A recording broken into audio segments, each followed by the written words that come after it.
Hey guys, it's Amy, aka Amy Doodles. I just am coming back here so that I can talk about these new markers that I got recently from off of TikTok. They're called the Grabie acrylic markers, and I saw them quite a few times on TikTok, as I said before. Many times. It was almost annoying, but also I was very intrigued by how smooth they drew and how fine the point was. So I was like, we're gonna try them. Yeah, I'm going to buy them. I bought them, and yeah, I had a little sketch here. I even bought a new sketchbook because I've been wanting to try out a black sketchbook for a long time. It just felt right to finally get one now. I found this sketchbook on Amazon. You'll see a little glimpse of what the brand is later on. It's A4 size paper, and you're able to like rip it out, and it's really smooth finish. So there was barely any warping on the paper too, so I like that. But back to the drawing at hand.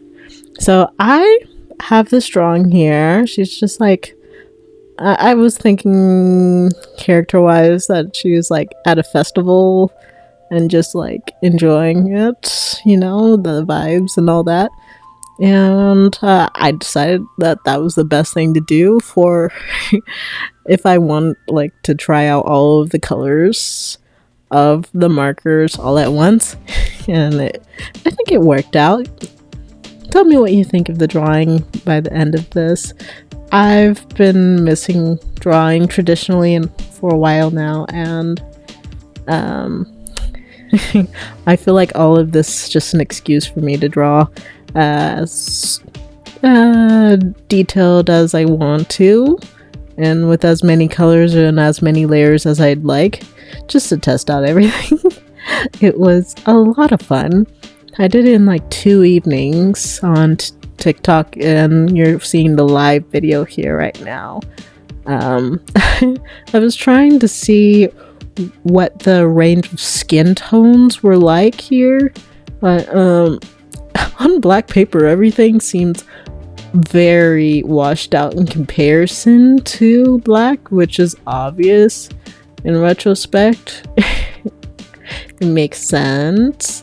So yeah, eventually I started playing around like with starting off on black paper. You're able to play around with deeper colors more, and they would actually pop out and look like the color that you desire more in comparison to the darker paper. And I like that. They pop. It pops. It looks pretty. Very vibrant colors. Maybe I should talk more about the markers themselves and their conditions. So yeah, I would say I like them. I like the markers. I like them very much. The ink that comes out is pretty easy to get out. It's not tearing up at the paper at all like Posco markers, even though this is just paper. I've tried it out on printer paper. It works really well, and it doesn't tear out the paper. That's a nice change. You do have to shake the markers because, you know, they're acrylic markers. You should expect that with them for the most part. But once they're shaken up, I picked up the whole pack and just started shaking them, like shaking them all over together. I have them right here. It sounds like this.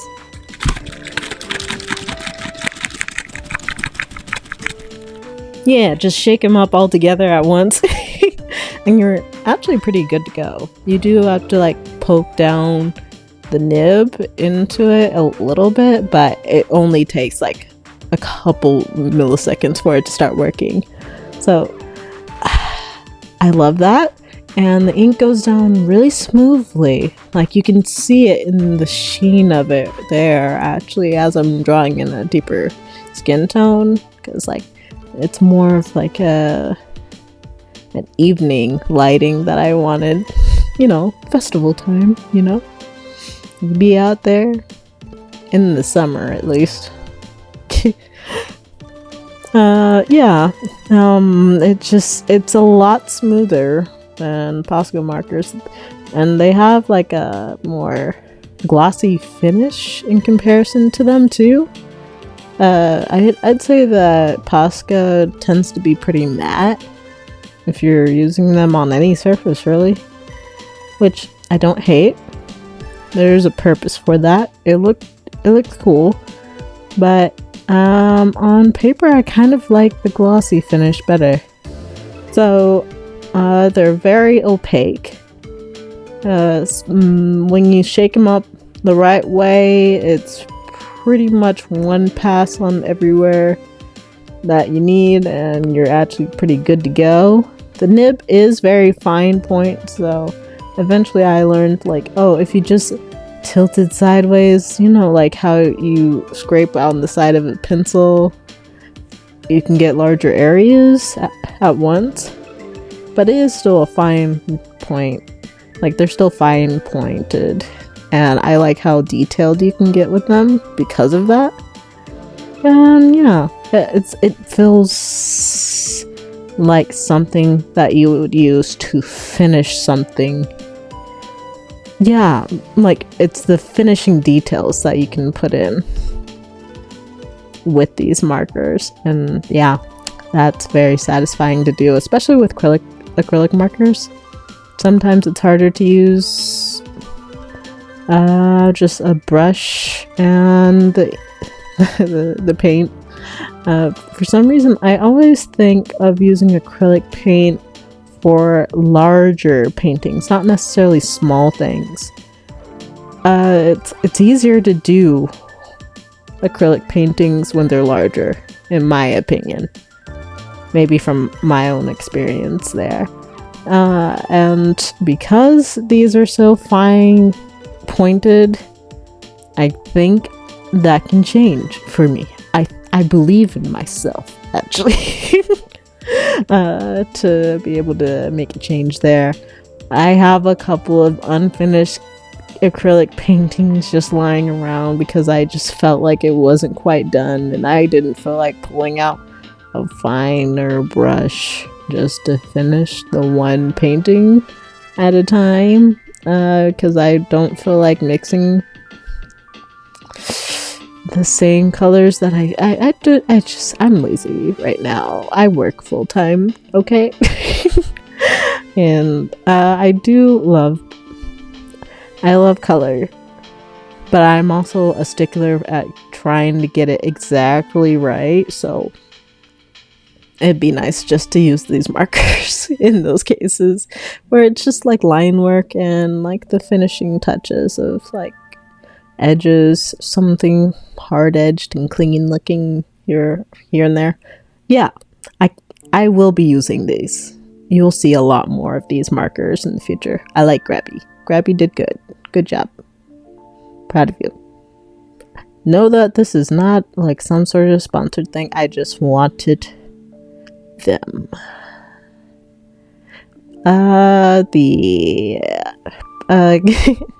The like art supply junkie in me came back this year, okay?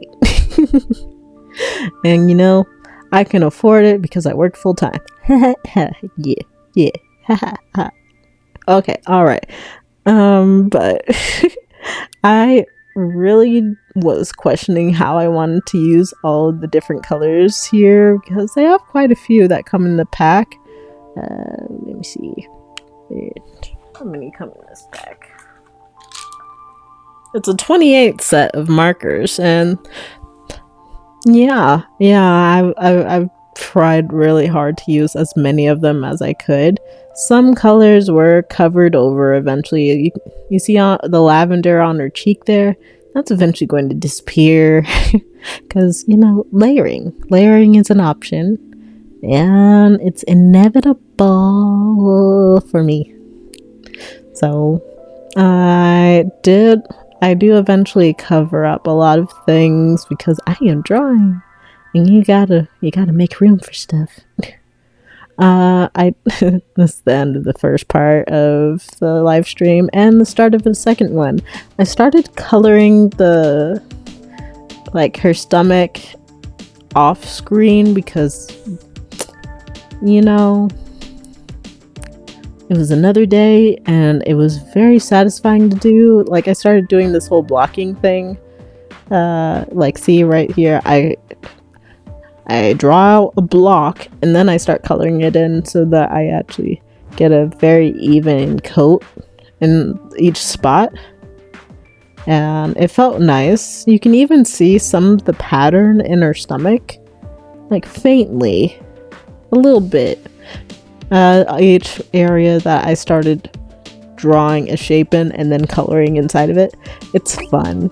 I like the texture of it too. It's very faint, but it's there. I can see myself doing that with, say, like dragon scales or something.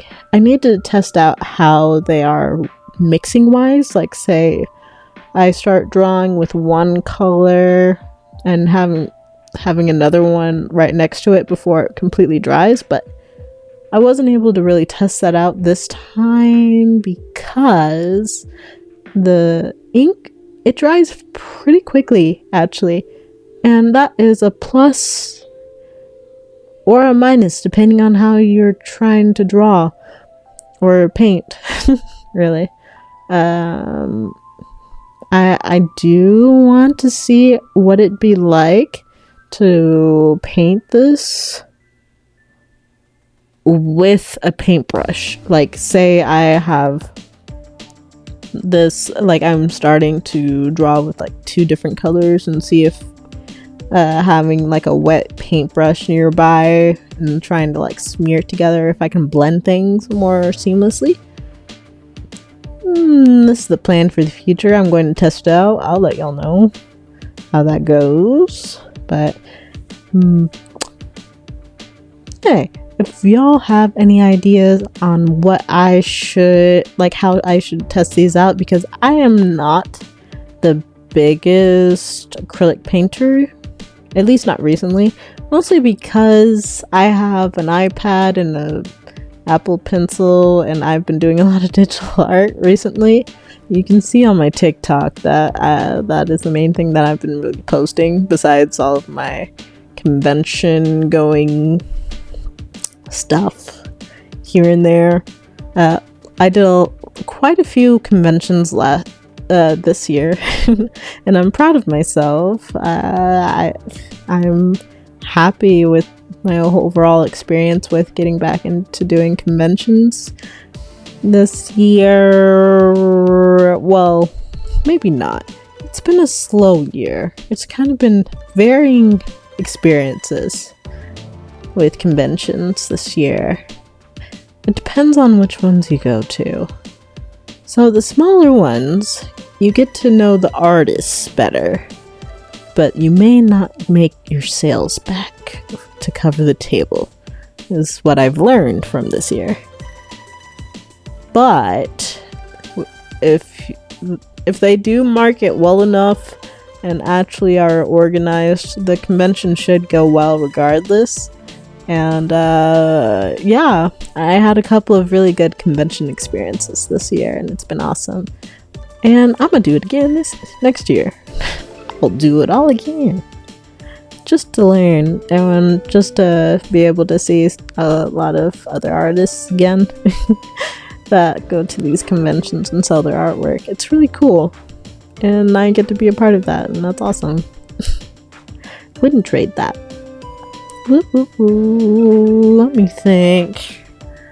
Oh, I will say, I need to get away from other people's stands sometimes. They're so pretty. Artwork you'll see in a convention is just like, you never know what you're gonna get, and it's always just nice. It's just a nice experience just to find that one random piece of art that you just never expected to see just out there. And I spent a lot of money in conventions, not just from my own table, but like on other stands and stickers. I like stickers. I like a lot of stickers.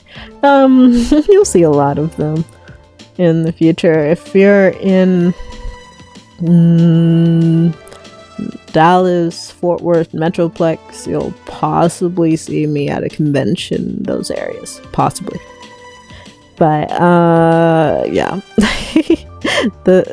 I might spend all of my money instead of making money. But it's fine. It's fine. That's why I work. Yeah. Oh, yes. I'm at the point where I get to play with the purples. Yes. I wanted it to look like she had like locks, but also like those curls at the end that are loose here and there.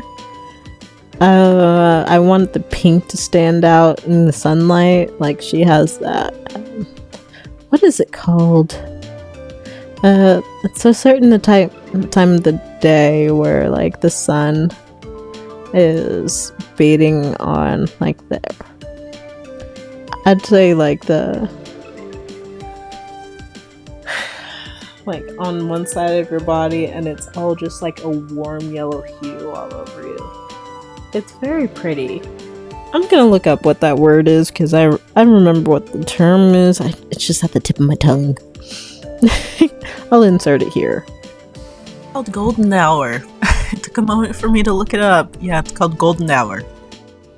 But yeah, right now I'm just going in and defining each lock and figuring out where I want, whether I even want her to have like purple eyebrows or pink eyebrows. And just deciding on how much detail I want to put into this, considering her face isn't that large in comparison to the page that I drew on. I think I might drew more of a portraiture style of drawing just to see how detailed I can get with these markers. I think I can get more detailed. With some ideas in mind and how I want to implement that. I'll test them out later. But ooh, I love this red. This red, it's very blushy. It's very cute. I just started drawing some hearts because I didn't know where exactly I wanted to use that color yet. I know it's a cop-out. It is a cop-out. But you know, at least we get to see what the color looks like. I started at the beginning of the whole drawing, I started using this like light green as like the deepest shadows on her body. I don't know where that came from, but it felt right. I think I got influenced by another artist that I saw on TikTok, and they were already using the Grabie markers and are kind of the reason why I wanted them at all. They started drawing on like shrink wrap or something, and it like shrink wrap charms and stuff like that. That's what they were making, and it looked really cool, so I wanted to try them out really bad. Ooh. And the gold and the silver marker actually do look really shiny in person. So I'm happy about that. You know how when you have like those color pencils, like even if they're Prismacolor or not, when you draw with them, they're matte. They're not quite shiny. I think you can only really get true shininess when it's like real paint, not a dry medium usually, in my opinion. Maybe I need to test out more things because I want a good, I like that these are pretty good silver and gold sort of markers. You can see it all on her bra. It's very pigmented. I did not have to layer much at all for the gold to actually be a gold. And I liked doing this little bralette top and choker on her. It's a cute combo. I would wear this. This is cute. Yeah. The idea with the character I ended up with was so that I could use pretty much all of the other colors that I didn't use in this image. Was that maybe like at this festival it would have like that splatter paint, or like I think there's some where like there's like you're running through like colorful gas or something like that, or like maybe like chalk or something. I don't know, but I've seen festivals where like you'll come out and you're just covered in like different colors of paint or just dust and stuff, and it's really pretty. So I thought like, oh yeah, she's been in the thick of it, like everything's splattered on her, and it's really pretty. It reminds me of this anime, actually, now that I think about it, called Zom 101.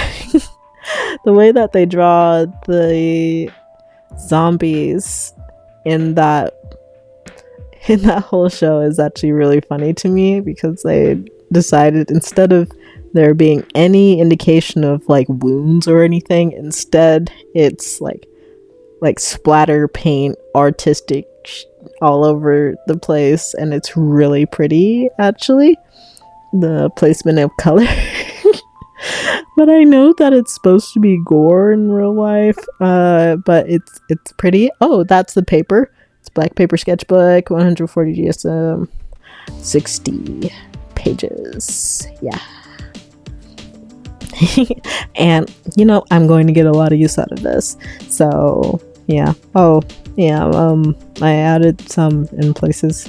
They're cute. Anyways, these greens, I didn't know where to use them, so they ended up being a lot of the splattered color all over, and I think it looks really pretty on her skin.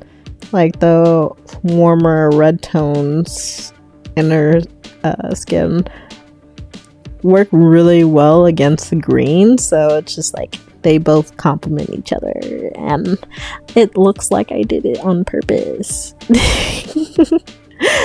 But I didn't. It just turned out good, you know. And like afterthought, color theory, everything makes sense eventually, you know. I tried to add like a little bit of shadows here and there for under the hair, but I didn't really do much. I didn't really have to, because this is all just fantasy. It doesn't all have to make that much sense. I turned the glasses blue because, you know, matchy feels good. And I want blue glasses. Yeah. I love the like depth in the blue. It's really pretty, and I wanted more of it on her. So yeah, I have been into drawing lines like this, like pieced apart. I've seen them in like coffee shop drawings, you know, where it's just like line work, but then there's like dots that break up the lines and stuff like that, and I love how that looks, so I've kind of adopted that into my style a little bit. Well, it's not really purely my style, it's just like a fun thing that you can add into drawings. I don't know if there's a name for it, but if there is a name for it,